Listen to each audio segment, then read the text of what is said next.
ମାଉସୀ କିଛି ହେଲେ କାମ କରିନି ଆଇର। ଆଉ କିଏ କାମ କରୁଛି? ଆଉ ମୁଁ କାହାର ମତେ କାମ? ଗୁଲଗାକୁ ଗୁଡ୍ ଗାର୍ଲ। ମମ୍ମିର କଣ କାମ କରିଦଉଛ? ପୋଛିଲେ ଏଇଟା ନା ଖାଇବା ଜିନିଷ ପାଣି ପିଇଦେଲି। ଏବେ କପ୍ ଗ୍ଲାସ୍ ନେଇଛି ପାଠ ପସାଲେ ହଉ ଜଲ୍ଦି ହୋମୱାର୍କ ଫିନିଶ କରିଦିଅ। କରୁଛି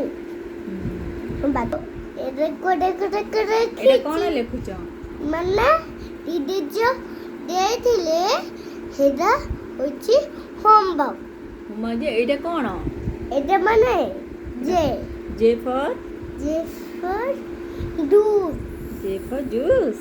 ତମକୁ ଭଲ ଲାଗେ ଜୁସ୍? କୋଉ ଜୁସ୍ ଭଲ ଲାଗେ ତମକୁ? Orange. Orange juice. Good girl.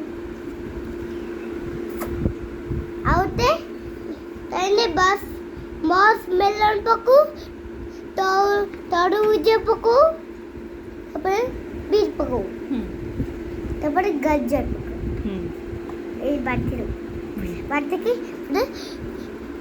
ପିଇଦେବି। Juice ପିଇଲେ କ'ଣ ହବ? ପେଟ ପୁରା ଭଲ ହବ। Good girl. ହଉ ଜଲ୍ଦି ହୋମୱାର୍କ ଫିନିଶ କରିଦିଅ। ମୋ ପାଇଁ କରିଦେବ। ରାତିରେ ହଉଛି ପରେ ସବୁ ପେକୁଛନ୍ତି। ହଉ କରିଦିଅ।